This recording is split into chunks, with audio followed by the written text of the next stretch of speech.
We're already on the trip. We only invited people who actually matter. Just send over the beach house keys. Don't make a scene. That was my stepmother, Diane, calling from my beach house, the one my late father left me, telling me I wasn't family enough to be invited to my own family vacation. I smiled. I hung up. 3 days later, I did send the keys, tucked inside a sealed envelope, and when Diane opened it at a charity gala in front of 85 guests, she screamed so loud the string quartet stopped playing. But what was inside that envelope?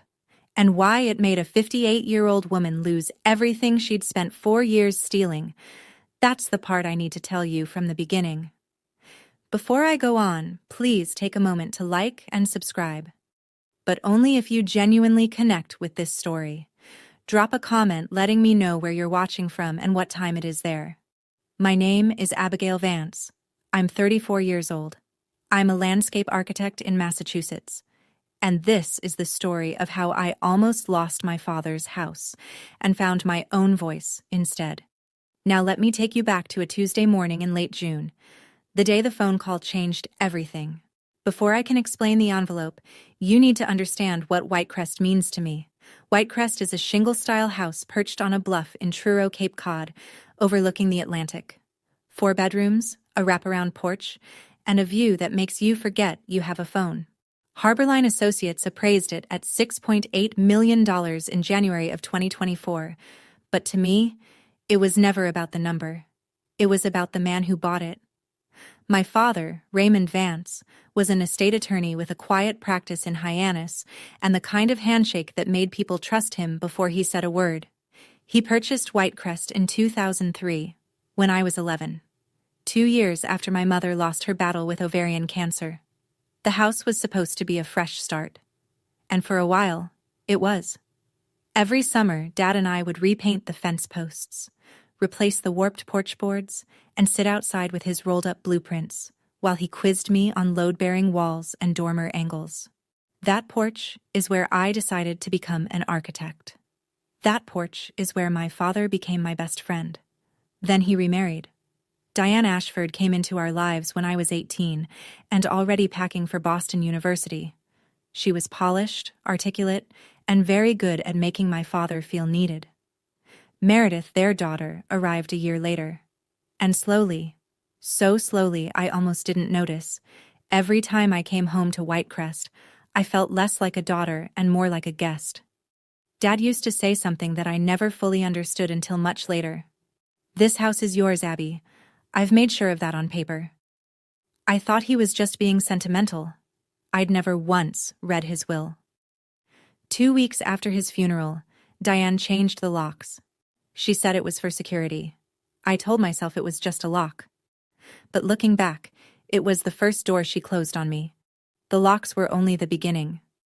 Over the next 4 years, Diane dismantled my place in the family the way you'd remove a stain from fabric. Patiently, methodically, until no trace remained. Thanksgiving 2021, 5 months after Dad passed, Diane told me the gathering was too small, just immediate family processing grief. I found out later there were 14 people at the table, including Diane's sister and 2 neighbors I'd never met. Christmas 2022, I was invited, but seated at a folding card table near the kitchen while Meredith's friends filled the dining room. I carved the turkey. I served the pie. No one thanked me. Then there was the group chat. Our family iMessage thread, Vance Family, had existed since 2019. In September of 2022, I noticed I'd stopped receiving messages. When I asked Diane, she laughed softly. "Oh, we started a new one for planning. Must have been a glitch." There was no glitch. There was no invitation to the new thread either. But the part that kept me tethered, the part I'm almost embarrassed to admit, was the charity. The Raymond Vance Coastal Preservation Fund was established in Dad's name 3 months after he died. Its mission was to fund shoreline restoration along Cape Cod, something Dad had championed his entire career. I wanted to honor him, so I contributed $2,000 a month, every month, without fail. $24,000 a year. I sent the money under my own name, But when the fund's annual report came out each December, my contributions appeared under a single line: the Ashford Vance family. My name was nowhere. I was sending $24,000 a year into a fund that carried my father's name. I had no idea where that money was actually going. I wouldn't find out for another 18 months. And when I did, it changed everything. Tuesday, June 25th, 2:07 in the afternoon. I remember the time because I was staring at my desk clock, trying to talk myself out of making the call. Every summer, the Vance family spent a week at Whitecrest. Every summer, I tried to coordinate my project schedule around it. And every summer for 4 years, I'd ended up alone, uninvited, or invited too late, or told the dates had shifted. But I kept trying, because trying was all I had left of belonging. Diane picked up on the third ring. I heard waves. I heard laughter. Meredith's, high and careless somewhere nearby. I heard ice clinking in a glass. "We're already on the trip," Diane said, her voice breezy, as though she were declining a telemarketer. "We only invited people who actually matter." A pause. Then lower. "Just send over the beach house keys. Don't make a scene." I didn't speak for several seconds. In the background, Meredith said something I couldn't make out, and both of them laughed. Then Diane added, almost as an afterthought, "And while we're at it, Marcus is drafting something for you to sign. It's about the house. It's time we made things official, Abigail. Your father would have wanted the whole family to share it." She hung up before I could respond. I sat in my studio with my hands flat on the desk, my chest tight, my vision slightly blurred. Then I opened my email. There it was, sent 45 minutes before the call. From Marcus Bentley, attorney at law. A voluntary quitclaim deed, transferring sole ownership of Whitecrest to the Ashford Vance Family Trust. Signature deadline, 10 days. My father's signature was in his will, leaving me that house. And someone was asking me to erase it. That's when I picked up the phone again. Not to call Diane, but to dial a number I'd saved in my contacts for 4 years and never once used. Thomas Calloway, my father's oldest friend. Thomas Calloway's office sat on a quiet side street in Hyannis, above a nautical bookshop that smelled like cedar and salt. I was there by 2 o'clock the next afternoon, June 26th, sitting across from a 61-year-old man with silver hair, reading glasses on a chain, and the kind of steady calm that told me he'd been expecting this call for a long time. "Your father asked me not to reach out first," Thomas said, sliding a manila folder across the desk. "He said you'd come when you were ready." Inside was a certified copy of Raymond Vance's last will and testament, amended March 15th, 2021, 3 months before he died. I'd been given a copy at the reading, but I'd never studied it closely. Grief does that. You file things away, and tell yourself you'll read them later, and later turns into years. Thomas guided me to the section on Whitecrest. The language was unambiguous. The property was bequeathed solely to Abigail Elaine Vance, free and clear. Not marital property. Not trust eligible. Mine. Then he turned to a clause I'd never noticed. Article 14.3, the forfeiture provision. It read, in part, "Should any beneficiary or related party be proven to have misappropriated, fraudulently transferred, or misused any asset within this estate, including any charitable fund bearing the testator's name, that party's entire inheritance share shall be forfeited and redirected to the preservation fund under the executor's management." I read it twice. Then I looked at Thomas. "Your father designed this as a safety lock," he said. He knew Diane. He didn't trust her with the finances. But he also didn't want a war before there was proof. Thomas paused, removed his glasses, and met my eyes. "I'm the executor, Abigail. I have the legal authority to activate that clause. But I need evidence. Real, documented evidence." "Your father didn't leave you unprotected," he said quietly. "He just trusted you'd find your way here when you were ready." I left that office holding a folder that felt heavier than it looked, and for the first time in 4 years the weight wasn't grief. It was possibility. Thomas made one phone call, and Nina Aldridge was in my life by Thursday morning. Nina was 37, a forensic accountant who'd spent 6 years at the Massachusetts Attorney General's office before going independent.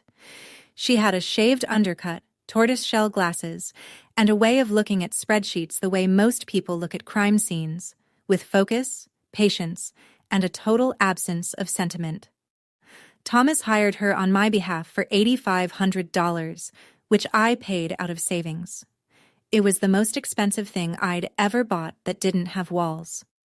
Between June 27th and June 30th, Nina pulled 3 years of financial records from the Raymond Vance Coastal Preservation Fund.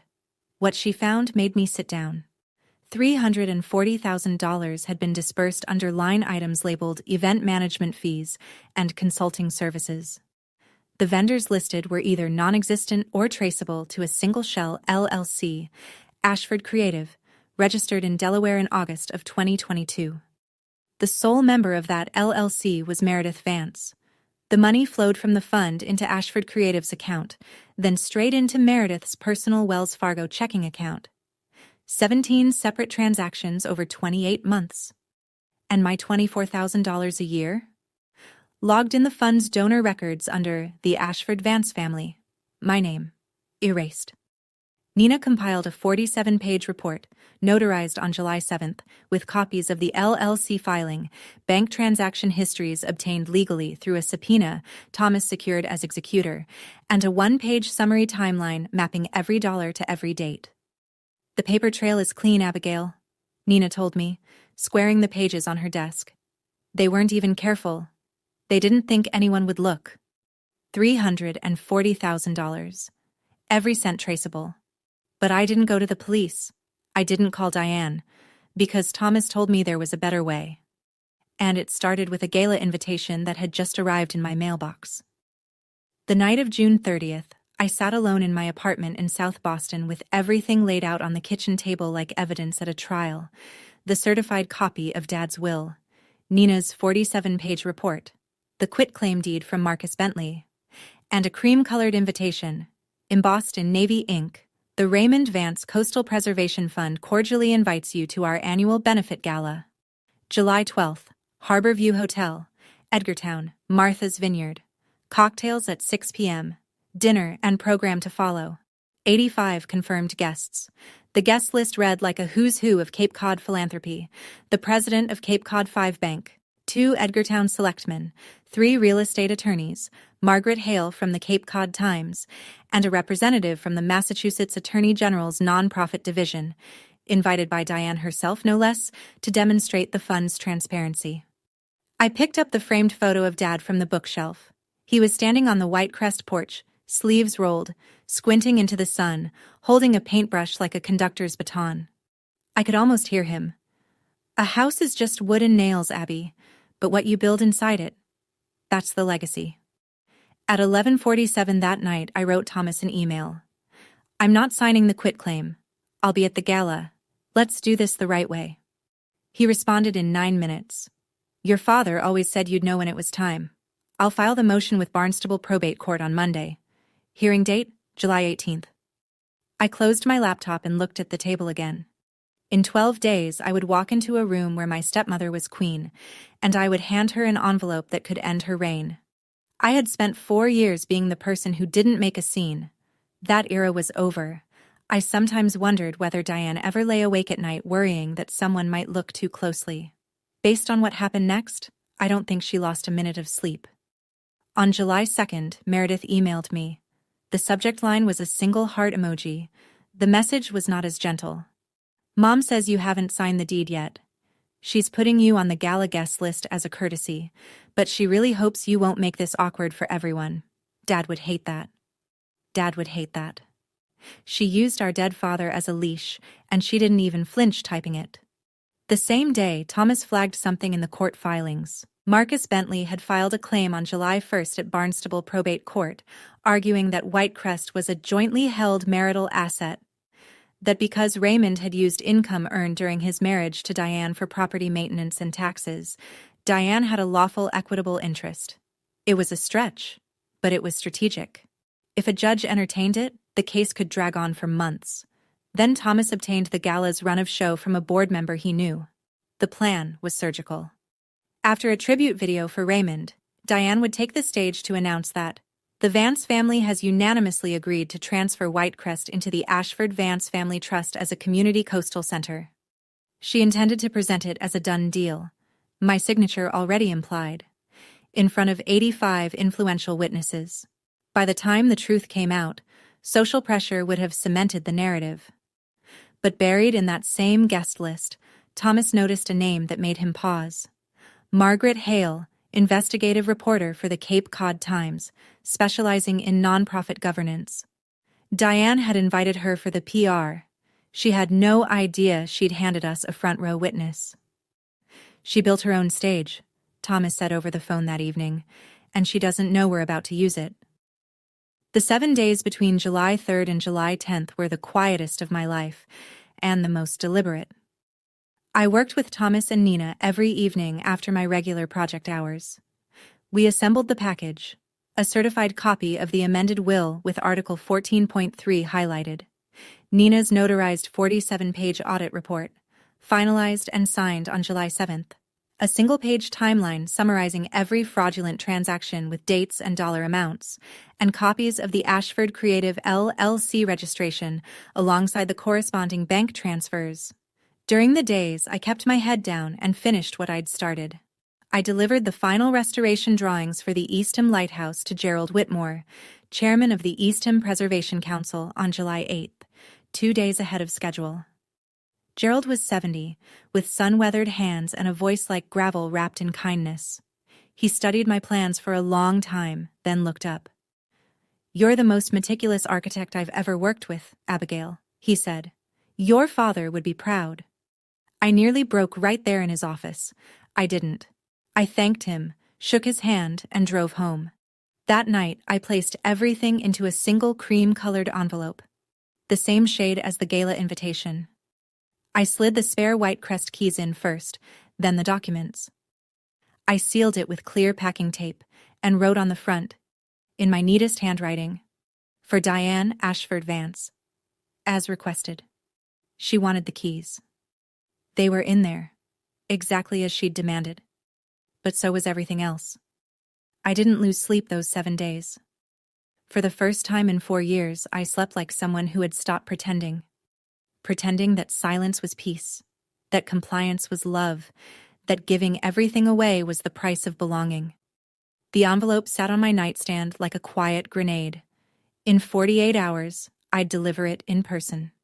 The morning of July 12th, I boarded the Steamship Authority ferry at Woods Hole with a shoulder bag containing the sealed envelope, a fully charged phone, and the Eastham Lighthouse drawings, just in case anyone at the gala needed a reminder of what I actually did for a living. The crossing to Vineyard Haven took 45 minutes. I stood on the upper deck and watched Cape Cod shrink behind me, the wind pulling at my hair, and I thought about every ferry ride I'd taken with Dad as a kid. How he'd always buy me a cranberry juice and point out the osprey nests on the channel markers. He made everything feel safe, even open water. Harbor View Hotel in Edgartown is a white clapboard landmark from 1891, all wraparound porches and widows' walks, perched on a hill above the harbor. The gala would begin at 6, cocktails on the veranda, dinner in the main ballroom. 85 guests, bank presidents, selectmen, attorneys, philanthropists, Margaret Hale with her reporter's notebook, and Victoria Marsh from the Massachusetts Attorney General's nonprofit division, who Diane had personally invited to certify the fund's credibility. Diane's stage, Diane's crowd, Diane's night. I checked in at 4, hung my navy blazer on the back of the bathroom door, and sat on the edge of the bed holding the envelope. My phone buzzed. Thomas, texting from the next ferry. "I'm 30 minutes behind you, but heads up, Marcus Bentley just filed an emergency motion to postpone the July 18th hearing. Wants 60 more days for discovery. If the judge grants it, Diane buys herself 2 months to spin this. Tonight matters more than ever." I set the phone down, looked at the envelope, and exhaled. In 2 hours, I would walk into a room full of people who believed Diane Ashford Vance was the guardian of my father's legacy, and I would show them the truth. Or lose everything trying. 6:15. The veranda was already crowded. Linen suits, sundresses, champagne flutes catching the last of the golden light over Edgartown Harbor. A string quartet played Debussy near the railing. Everything smelled like roses and salt air and money. I stepped through the French doors and Diane found me within seconds, as though she'd had someone watching the entrance. She was radiant. Cream silk dress, pearl earrings, a smile so wide and warm you'd think she'd been counting the days until she saw me. "Abigail, you made it!" She kissed the air near my cheek and gripped my elbow, steering me toward the far corner of the veranda before I could greet anyone else. The moment we were out of earshot, the warmth evaporated. "Did you bring the keys?" Her voice dropped to a whisper. "Marcus has the paperwork inside. We can do this quietly during cocktails. Sign, smile, and no one needs to know the details." I held her gaze. "I brought the keys, Diane. You'll get them tonight." Something flickered behind her eyes. Relief? Maybe, or triumph. She squeezed my arm. "Good girl." She walked away, and within a minute Meredith materialized beside a group of guests near the bar, champagne in hand, gesturing toward me with a smile. "Abigail is such a sweetheart. She's going to help us turn Whitecrest into something the whole community can enjoy." I didn't correct her. Not yet. Instead, I scanned the room. Margaret Hale was at the bar, notebook open, pen moving. Victoria Marsh, mid-40s, dark blazer, no champagne, was talking to the Cape Cod 5 president near the hydrangeas. And behind the ballroom's side door, I could see Diane testing the microphone on the stage, leaning toward the event coordinator. "After the tribute video, I'll make the announcement about Whitecrest. Keep the lights on me." Thomas arrived at 6:40, caught my eye from the entrance, and gave a single, quiet nod. "Don't embarrass yourself tonight, Abigail," Diane had whispered to me in that corner. "You're here because I allowed it. Remember that." I remembered. I would remember it for the rest of the evening. At 7:30, the ballroom lights dimmed, and 85 people turned their chairs toward the projection screen. The tribute video ran 4 minutes. It opened with a photograph of my father standing in front of the Barnstable Courthouse in 1998, young and sharp-jawed, briefcase in hand. Then came images of him at Whitecrest, painting the fence, standing on the bluff, shaking hands at a groundbreaking ceremony for a dune restoration project. My father's voice, pulled from a recorded speech, filled the room. "The coastline doesn't belong to any of us. We're just its caretakers." I watched for myself in that video. I appeared once. A blurry shape in the background of a family photo from 2017, half cut by the frame. Diane and Meredith, by contrast, filled nearly every other image. Diane at Raymond's side, at Galos. Meredith as a toddler on the Whitecrest porch. A family I barely recognized, built from photographs I'd never been invited to take. When the video ended, Diane rose and walked to the stage as though stepping into a spotlight designed specifically for her. Her voice trembled. Perfectly calibrated, just enough emotion to sound authentic without losing composure. "Raymond's dream was always that Whitecrest would serve a greater purpose," she said, one hand on her heart. "And tonight, I'm proud to announce that our family, united, has decided to transfer the property into the Ashford Vance Family Trust to become a coastal preservation center open to the public." Applause filled the room. Margaret Hale looked up from her notes. Victoria Marsh nodded approvingly. Then Diane turned, found me at table 4, and extended her hand like a queen summoning a subject. "Abigail, sweetheart, would you like to come up and say a few words? We have the paperwork ready. This is your father's legacy, after all." 85 pairs of eyes turned to me. The room was silent except for the faint clink of a glass somewhere near the back. I stood up. I picked up the envelope from beside my plate, and I walked toward the stage. Diane was smiling. The kind of smile that says I've already won. She had no idea that the envelope in my hand wasn't a surrender. The stage was small, just a riser with a podium and a single microphone, but it felt enormous. The ballroom lights were angled upward, and I could see every face in the first 3 rows clearly. Benefactors, select men, Margaret Hale with her pen frozen mid-word. Diane stood beside me, still smiling, her hand resting lightly on my shoulder as though presenting a gift. I leaned into the microphone. "Thank you, Diane, for that beautiful tribute," I said. My voice was steady, steadier than I expected. My father loved Whitecrest more than any place on earth, and he was very, very specific about what he wanted for it. I paused. The room waited. I won't be signing the quitclaim deed tonight. I let the sentence land. Somewhere near the back, a chair creaked. Whitecrest was left to me, solely to me. In my father's final will, dated March 15, 2021, and executed by his attorney and estate executor Thomas Calloway, who is here tonight. Thomas stood at table 7. He adjusted his jacket, nodded once toward the room, and remained standing. Diane's hand slid off my shoulder. The murmuring started, low, confused, spreading table by table like wind through tall grass. I turned to Diane and held out the envelope. "You asked for the keys," I said, my voice still even. "They're in here, along with something else my father left, something I think everyone in this room should know about." Diane's composure held for exactly 3 seconds. She took the envelope, tore it open, and the Whitecrest keys clattered onto the podium. Then she pulled out the documents. I watched her eyes move across the first page. The highlighted text of Article 14.3. Then the second page, Nina's one-page summary. Summary of unauthorized disbursements. Raymond Vance Coastal Preservation Fund. Total, $340,000. The color left her face in stages like a tide retreating from sand. But Diane didn't crumble. She straightened her spine and turned to the room. "This is absurd," she said, her voice pitching upward. "Abigail is clearly acting out of grief. Marcus, tell them." She scanned the ballroom for Marcus Bentley. He was already standing at table 2, jaw tight, saying nothing. Thomas was already walking toward the stage before Diane finished her sentence. He didn't rush. He climbed the riser with the careful, deliberate posture of a man who had spent 40 years standing in front of judges, and when he reached the microphone, he spoke the way my father used to, like every word had been weighed in advance. "My name is Thomas Calloway.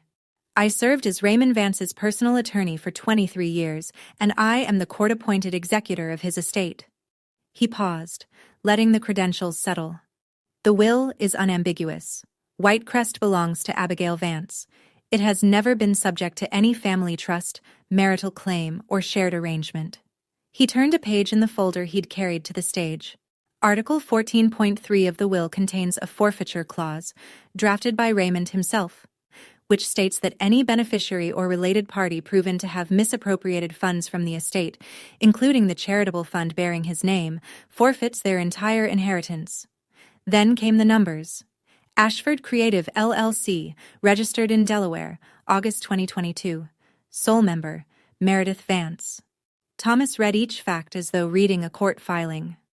17 separate transactions over 28 months, $340,000 disbursed as consulting and event management fees to a company with no employees, no office address, no tax filings, and no documented deliverables.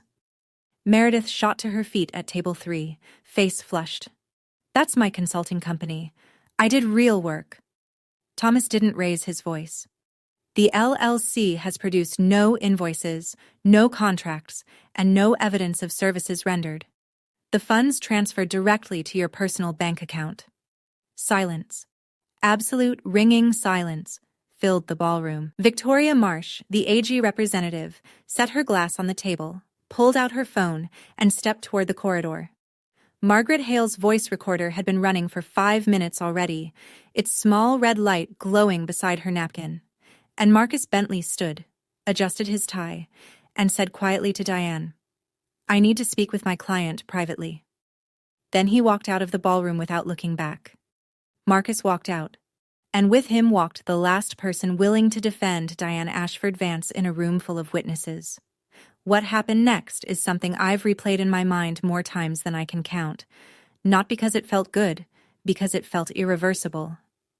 Diane stood at the podium, alone now, the microphone still live. The room was so quiet I could hear the harbor bell outside. She gripped the edge of the podium with both hands and did the one thing she should not have done. She kept talking. "Raymond would be ashamed of you, Abigail." Her voice cracked, but not from grief.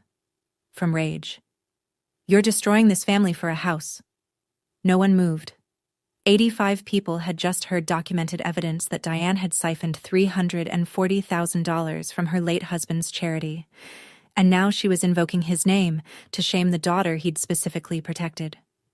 The silence stretched for 3 long seconds.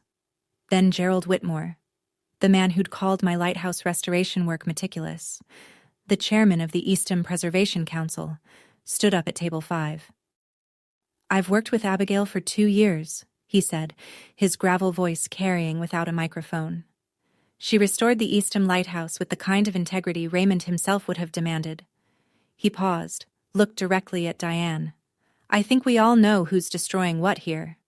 Scattered applause broke out, then spread, rippling across the room like a wave finding shore. Diane grabbed Meredith by the wrist and turned for the exit.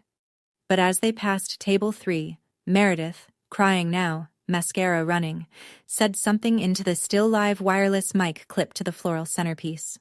"You promised no one would find out, Mom." The words rang through the speakers, clear as a bell.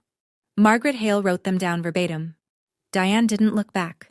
The ballroom doors closed behind them, and the string quartet, unsure of what else to do, began to play again, softly, as though hoping the music might erase what everyone had just witnessed. It wouldn't. Victoria Marsh returned from the corridor and walked straight to Thomas. "My office will be requesting a full audit of the fund first thing Monday," she said, her voice low but firm. "This isn't just a family matter anymore." I didn't say another word after Diane left the stage. I didn't need to. The numbers had already said everything. Thursday, July 18th. 10 in the morning, Barnstable County Probate and Family Court. I wore the same navy blazer I'd worn at the gala. Not because I was making a statement, but because it was the only professional jacket I owned that didn't have paint on the cuffs. Thomas sat beside me at the petitioner's table. Nina was in the gallery row directly behind us, her laptop bag on her knees, ready if the judge asked for source documents. Diane sat on the opposite side with a new attorney, a gray-haired woman from a Hyannis firm I didn't recognize. Marcus Bentley had formally withdrawn from the case on July 15th, citing irreconcilable differences in legal strategy. Meredith was not present. The emergency motion to postpone had been denied. The Attorney General's office had filed a brief the previous week supporting the original hearing date, arguing that any delay risked further dissipation of estate assets while the fund remained under investigation. Thomas presented the case methodically. He entered into evidence the certified will, the forfeiture clause, and Nina's 47-page report, which had already been filed with the court 10 days earlier. Diane's new attorney challenged the standing of the forfeiture provision, arguing it was unusually punitive. Judge Eleanor Garrett listened, reviewed the will's language for several minutes, then removed her glasses. "The decedent's intent was clear," she said. "His language was precise, and the evidence of misappropriation is unambiguous. The forfeiture clause is hereby activated." She read the ruling slowly. Diane's entire inheritance share, the life insurance payout of $1.2 million still held in escrow, her equity interest in the fund, her claim to any jointly managed estate assets, was forfeited and redirected to the Preservation Fund under Thomas's management as executor. Whitecrest was confirmed as the sole property of Abigail Elaine Vance. No encumbrance, no dispute. Diane sat motionless through the ruling, her hands folded in her lap, staring at a point somewhere above the judge's head. She didn't cry. She didn't speak. When it was over, she stood, buttoned her jacket, and walked out of the courtroom without looking at me. It was the first time in 4 years that Diane Ashford Vance had nothing to say to me, and I realized, with a strange, hollow clarity, that silence was the only honest thing she'd ever given me. The article went live at 6 in the morning on Monday, July 22nd. Margaret Hale's byline ran across the top of the Cape Cod Times digital edition. Vance Foundation under state scrutiny after gala revelation. $340,000 in questionable disbursements. 2,200 words. Front page of the online edition, citing the audit report, a statement from Victoria Marsh's office, and on-the-record confirmation from Thomas that the forfeiture clause had been activated by judicial order. The article did not name me as the person who brought the evidence forward. Thomas, in his capacity as executor, was the formal complainant. I was mentioned once, Abigail Vance, the sole heir to the Whitecrest property and a licensed landscape architect specializing in historic coastal restoration. That was enough. That was more than Diane had ever allowed me to be in print. By noon, my phone had 47 unread messages. Friends, former classmates, colleagues, people I hadn't heard from in years, reaching out with some version of "I had no idea," or "I always thought something was off." Gerald Whitmore texted a single line. "Proud of you, kid." The institutional fallout was immediate. Cape Cod 5 announced the suspension of its $50,000 annual grant to the fund, pending the outcome of the Attorney General's review. 2 individual donors, both gala attendees, withdrew pledges totaling $35,000. Diane posted a Facebook status that evening. "My family is going through a difficult time. I ask for privacy." It received 12 likes and 43 comments, most of which were questions she didn't answer. Later that week, Margaret Hale called me, not for a follow-up quote, for something else entirely.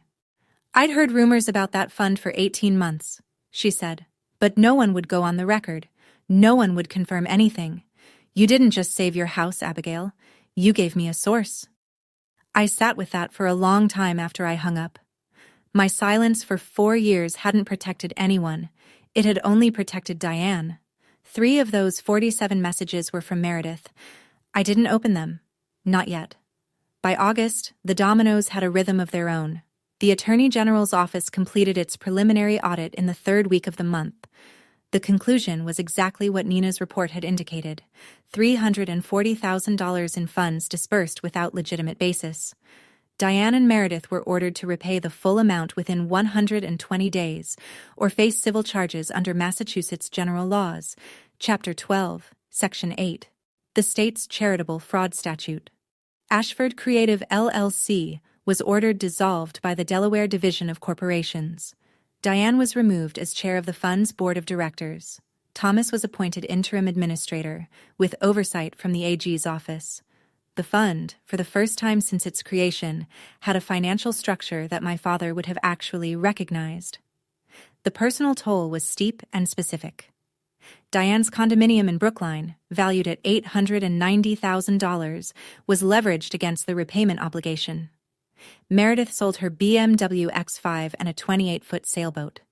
Combined with the forfeited inheritance of $1.2 million, the total financial loss for Diane and Meredith reached approximately $1.635 million, plus an estimated $95,000 in legal fees. The social cost was harder to quantify but impossible to miss. Diane was removed from the organizing committee of the Cape Cod Summer Arts Festival. Her membership at the Wiano Club was quietly revoked. No public statement, just a letter and a returned deposit. 2 families in her Brookline neighborhood, people she'd dined with for years, stopped extending invitations. "The money's traceable, the LLC is dissolved, and the AG's office has everything they need," Nina told me during our final meeting. "Financially, they're done." I thanked her, paid the remaining balance on her fee, and drove home through late summer traffic thinking about a word I hadn't used in 4 years. Enough. For the first time, it meant something different. Not, "I'm not enough," but, "This is enough. This is where it stops." The message came at 3:17 in the morning on a night in late August when I couldn't sleep either. Meredith's name glowed on my phone screen and I almost didn't open it. But something about the timestamp, the rawness of reaching out at 3 a.m., made me swipe. "I know you probably won't read this, but I didn't know about the LLC when Mom set it up. She told me it was legitimate consulting. I signed what she told me to sign. I'm not saying I'm innocent. I'm saying I didn't know how deep it went." I read it 4 times, sitting up in bed, the phone's blue light making my apartment feel like the bottom of a pool. I didn't respond. Not because I didn't believe her. Parts of it rang true, the way Meredith had always deferred to Diane, the way she'd been trained since childhood to nod and comply. But believing someone's confusion doesn't erase their choices. She signed every invoice. She deposited every check. The next morning, I called Nina. "Is there evidence Meredith knew the LLC was fraudulent?" Nina was quiet for a moment. Meredith signed every invoice. She received every payment. Whether she understood the legal implications is a question for a court, not for me. Fair enough. I thought about Meredith for days after that. 26 years old, raised under Diane's roof and Diane's rules. Never taught to question, never required to earn. If I'd grown up in that house instead of on the Whitecrest porch with Dad, would I be different? I didn't know. But I knew that understanding someone's circumstances didn't mean accepting what they'd done with them. Have you ever had someone in your life who hurt you? Not out of malice, maybe, but out of weakness? Someone you couldn't quite hate and couldn't quite forgive? I'd love to hear how you handled it. Share in the comments. I didn't respond to Meredith that night, but I saved her message. I had a feeling I'd need to read it again, when I was ready to decide what kind of sister I wanted to be. September arrived the way it always does on Cape Cod, with a sharpening of the light and a thinning of the crowds, and for the first time, the season felt like mine. Gerald Whitmore invited me to join the Eastham Preservation Council as an architectural advisor. It was a volunteer position with no salary and a title that wouldn't impress anyone at a cocktail party, but it was the first time my name appeared on any board in the Cape Cod conservation community, and it appeared because of my work, not my last name. The Cape Cod Chronicle published a feature on the Eastham Lighthouse restoration in mid-September. The article was about the building, its history, its structural challenges, the 18 months of careful work that brought it back from the edge of condemnation. My name appeared in the fourth paragraph. Abigail Vance, the project's lead architect, has earned a reputation for meticulous preservation work that balances historical integrity with modern resilience. There was no mention of the gala, the fund, or Diane. And that was exactly what I wanted. To be known for what I built, not for what almost got taken from me. My studio's phone started ringing more often after that. 3 new restoration contracts came in from Cape Cod homeowners between September and November, totaling $420,000 in projected revenue, more than double what I'd earned the previous year. I turned down 2 podcast invitations and 1 request for a magazine profile. It's a private matter, I told each of them. The courts handled it. I wasn't being modest. I was being deliberate. The story I wanted to tell with my life wasn't about revenge. It was about work and roots, and the stubborn act of building things that last. Victoria Marsh sent Thomas a letter in October, thanking him for his cooperation. Her office was reviewing oversight protocols for family-managed charitable funds in Massachusetts, using the Vance case, anonymized, as a reference study. My father's name was becoming what it should have been all along, a standard, not a prop. In October, Diane reached out, not to me directly, but through Thomas. She wanted to meet. She said she wanted to talk. I agreed, but on my terms. Thomas's office in Hyannis, Thomas present as mediator, no attorney from Diane's side, no Meredith, no recordings from her end. If she wanted a conversation, it would happen in a room with clear walls and clear rules. We met on a Thursday afternoon. Diane looked smaller than I remembered. Or maybe she just looked her age for the first time. No pearls, no silk. A gray cardigan buttoned to the collar, her hands wrapped around a paper coffee cup she never drank from. She cried. I expected that. She said, I only wanted to protect what Raymond built. I'd expected that too. I let her finish. Then I spoke, and I'd rehearsed this not for drama but for precision, because I knew if I didn't get the words exactly right, I'd either say too little or too much. Diane, you didn't protect what he built. You tried to take what he left for me. I don't hate you. But I won't let you have access to my life the way you've had for the last 4 years. If you want a relationship, it starts with honesty, not control. Then I laid out 3 conditions. First, all communication regarding property, finances, or estate matters would go through Thomas. No direct contact. Second, the fund repayment must be completed in full before any family gathering of any kind. Third, I would not attend any event organized under the Vance family name until the fund was restructured with independent oversight. Diane listened. She didn't argue. When I finished, she said quietly, almost to herself, You sound just like your father. Thank you, I said. That's the best thing you've ever said to me. A boundary isn't a punishment, and I wanted her to understand that. It's the price of staying in someone's life when trust has to be rebuilt from nothing. I responded to Meredith's message in November, 2 months after she'd sent it. I kept it short. I read your message. I believe you didn't understand the full picture, but you benefited from it, and that's something you have to own. If you want to talk, I'm open to it, but not as your sister who forgives everything, as someone who expects you to be honest. She wrote back within an hour, and we agreed to meet at a cafe in Falmouth, halfway between us. Neutral ground, no history attached to the walls. The conversation lasted 2 hours. Meredith looked different. Thinner. No makeup. Her nails bitten short. She held her coffee with both hands like she was cold, even though the cafe was warm. She talked more honestly than I'd ever heard her talk about anything. Mom always told me what to think, she said. I never questioned it. That's not an excuse. It's something I have to fix. I didn't disagree, and I didn't rush to reassure her, the way I might have a year ago. Instead, I told her the truth as I saw it. We can build something new, Meredith, but it has to be built on things we actually choose, not on things Mom decided for us. She nodded. I suggested she start seeing a therapist, not as a condition, but as a starting point. I gave her a name. This isn't for me, I said. This is for you. Then, near the end, Meredith told me something I'd never known. 2 weeks before Dad died, he called her. She was 22 then, still living at home. He said, "Take care of your sister, Mare. She's going to need you." Meredith's voice broke. I failed him. I failed both of you. I reached across the table and held her hand. The first time in 4 years I'd touched my sister without a wall between us. I didn't forgive her that day. But I opened a door. What she does with it is up to her. I drove to Whitecrest at the end of November, when the Cape was empty and the wind had teeth. The locksmith met me at 9 in the morning.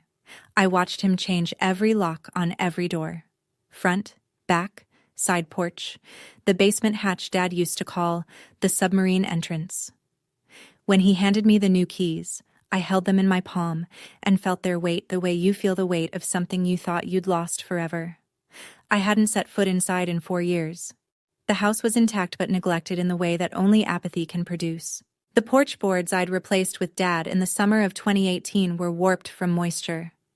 The fence posts we'd painted together were peeling down to bare wood. The garden my mother had planted before I was born, the one Dad kept alive for 2 decades, had gone to thistle and crabgrass. Diane hadn't maintained any of it. She'd used the house the way she'd used everything, as a set piece, not a home. I hired a small crew from Truro. And then I did something I hadn't done since I was 17. I picked up a brush and started painting the fence myself. It took 3 days.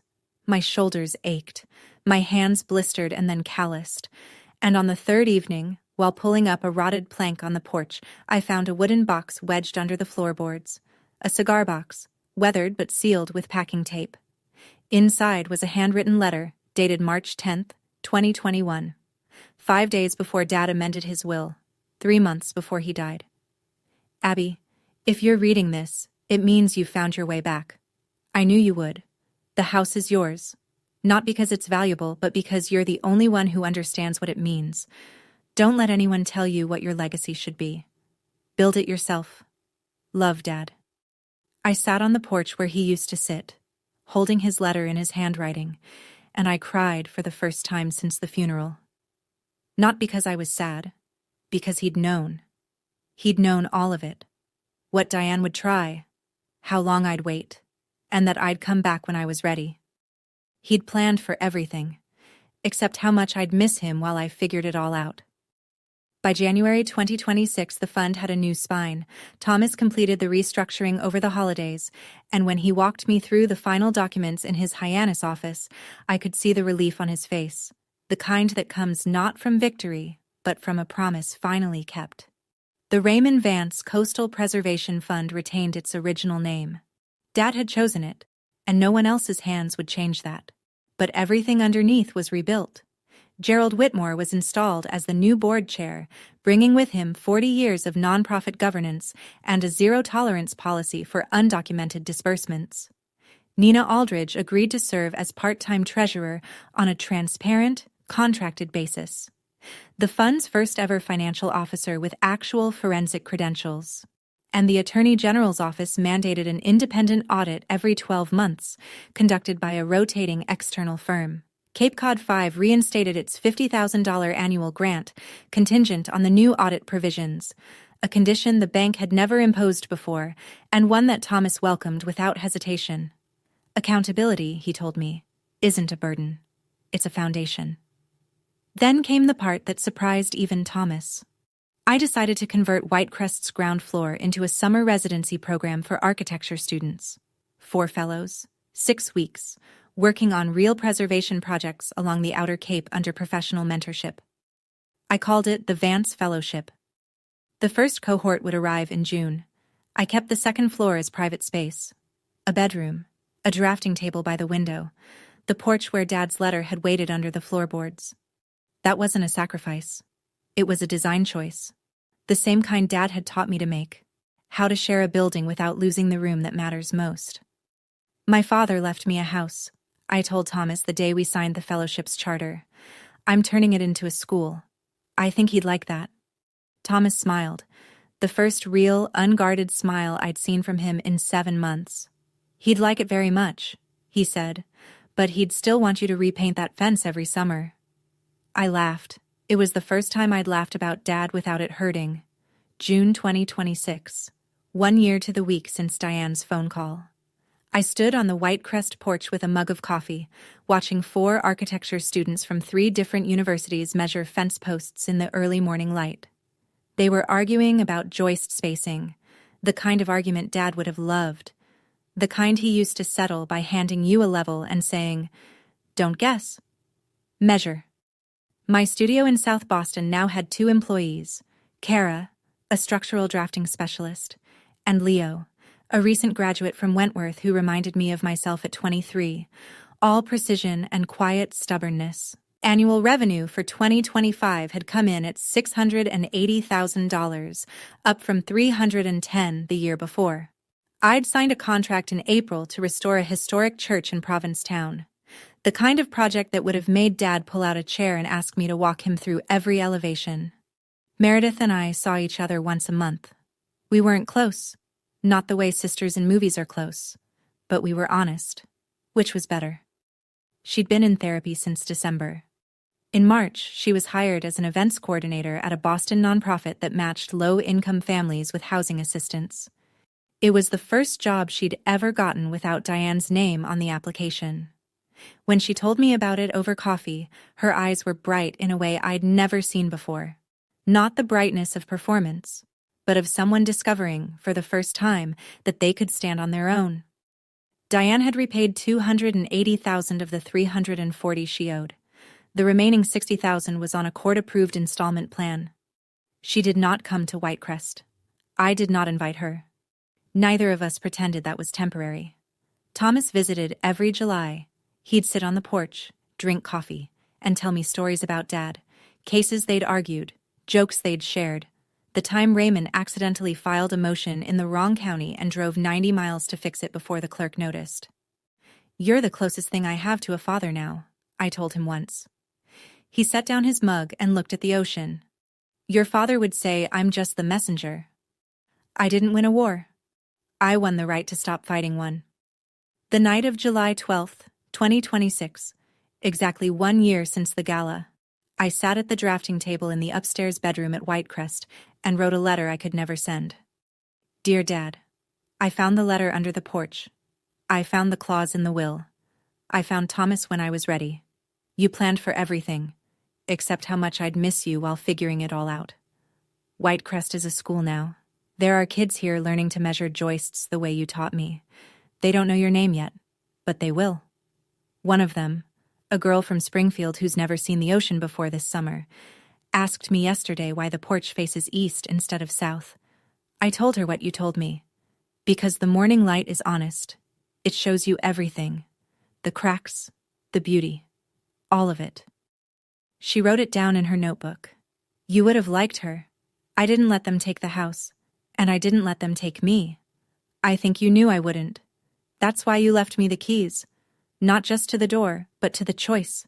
Meredith is trying. I don't know if she'll make it all the way, but she's walking in the right direction, and I think that matters. You asked her to take care of me. She didn't. But maybe I can take care of the space between us until she's strong enough to meet me in it. I love you. I miss your handwriting and your terrible coffee, and the way you hummed when you were reading contracts. Abby. I folded the letter, walked downstairs, and placed it inside the cigar box under the porch, next to his. The next morning, I woke early and walked to the beach. The tide was out, the sand firm and cold, the sky the color of unfinished steel. I walked for a long time without thinking about Diane, or the gala, or the courtroom, or any of it. I just walked. And the ocean did what it always does. Kept going, indifferent and enormous, and exactly where it was supposed to be. The horizon didn't look different, but I did. Back in Boston, I reorganized my studio on a Sunday afternoon in mid-July. The kind of quiet, methodical work that calms me the way other people are calmed by music. I hung 3 things on the wall behind my drafting table. The first was a framed copy of the opening page of Dad's will. Not the forfeiture clause, not the property section, but the preamble, where he'd written in his own hand, I leave these things not as possessions, but as responsibilities. May they be carried with integrity. The second was a photograph of the Eastham Lighthouse after restoration, taken from the bluff at sunset. Proof that broken things can be made whole if someone cares enough to learn how. The third was the charter for the Vance Fellowship, signed by its first 4 students in June, their names written in careful block letters like a kind of promise. That evening, I wrote Thomas an email. I've decided to stop attending any event that uses Vance Family as a label for anything other than the fund. From now on, I'm Abigail, an architect, a fellow, a friend. Not Raymond's daughter, not Diane's stepdaughter. Just me. He replied before I'd closed the laptop. That's the most Raymond Vance thing you've ever said. I smiled at the screen, shut it, and walked outside. South Boston in July is loud and bright and unapologetic, car horns and laughter and someone grilling on a rooftop 3 buildings over. I stood on the sidewalk and let the city move around me for a minute, feeling something I didn't have a clean word for. Not happiness, exactly. Not relief. Something more like alignment. The sense that the life I was living and the person I was had finally caught up to each other. I used to think legacy was something you inherited. Now I know it's something you build. One boundary, one blueprint, one honest choice at a time. That's my story. If any part of it felt familiar, the silence, the pressure, the moment you realized you deserved better, I hope this gives you permission to protect yourself the way my father protected me. Not with anger, but with preparation and principle. If this story stayed with you, please hit like and subscribe. And check the description below. There's another story there about someone who was told they'd never be enough. They proved everyone wrong. I think you'll want to hear it. Thank you for listening. Take care of yourselves and your boundaries.